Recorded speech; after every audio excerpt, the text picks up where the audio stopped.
স্বল্প সময়ের মধ্যে আমরা পশ্চিমবঙ্গবাসী একটা জিনিস খুব লক্ষ্য করছি যে পরিবর্তনের পরে যে কথাগুলো বিশেষ করে আমাদের মাননীয় মুখ্যমন্ত্রী শুভেন্দু অধিকারীজি এবং আমাদের খুব সম্মানীয় খুব ভালোবাসার মানুষ যিনি ছিলেন প্রথমেই, তিনি বা এখনও আছেন, আমার মনে তো আছেন কিন্তু অনেকের মনে নেই, তার প্রতি খুব রাগ ও বিতৃষ্ণা জন্মেছেন।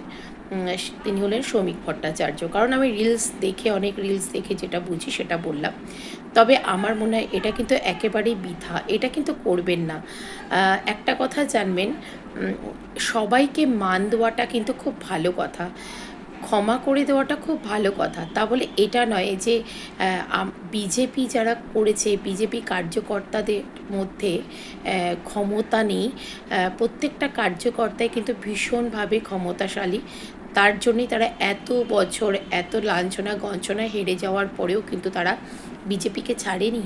বিজেপিকে সম্পূর্ণভাবে সমর্থন করে তারা সাথে দাঁড়িয়েছিল। যারা কখনো বিজেপিকে ছাড়েনি, বিজেপিকে হেরে যাওয়ার পরে ভালোবেসে গেছে, তারা কিন্তু অবশ্যই নজরে আছেন, এটা কিন্তু ভুলবেন না। আর এটা জানবেন, দুধ কলা দিয়ে কালসাপ যে পুষেছিল দিদি, সেই দিদি আজকে দিদিমা হয়ে গেছে, এটা কিন্তু সকলের জানা আছে। আমাদের মাননীয় প্রধানমন্ত্রী নরেন্দ্র মোদীজিরও জানা আছে। তো যারা সাপ ছিল তারা আজকে আবার হেলতে দুলতে তার দিদিমার কাছ থেকে সরে এসে ভালো কাকিমা হয়ে ওঠার জন্য বিজেপির কাছে আত্মসমর্পণ করছেন এবং বিজেপির কাছে গিয়ে অবশ্যই এটা তাদের জন্য লজ্জাজনক, আমাদের কিন্তু নয়। বিজেপি কর্মীদের কিন্তু রাগ করা উচিত নয়, একটু সবুর শোন।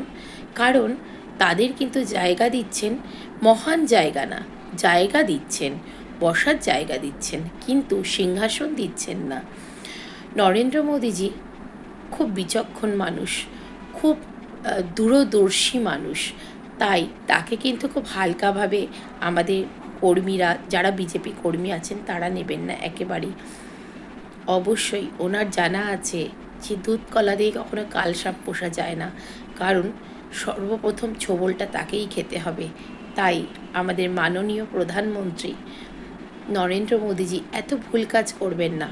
সম্মান দিচ্ছে ঠিক না, সম্মান দেওয়া অত খারাপ নয়, তবে দুধ কলা দিয়ে কখনোই ঘরে সেই কালসাপ পুষবেন না। এটুকু ভরসা রাখবেন, বিশ্বাস রাখবেন, আপনাদের প্রিয়, আমাদের সকলের প্রিয় প্রধানমন্ত্রী নরেন্দ্র মোদীজির ওপরে ভরসা হারাবেন না, ভরসা রাখবেন। আর আমাদের প্রিয় শুভেন্দু অধিকারীজিকেও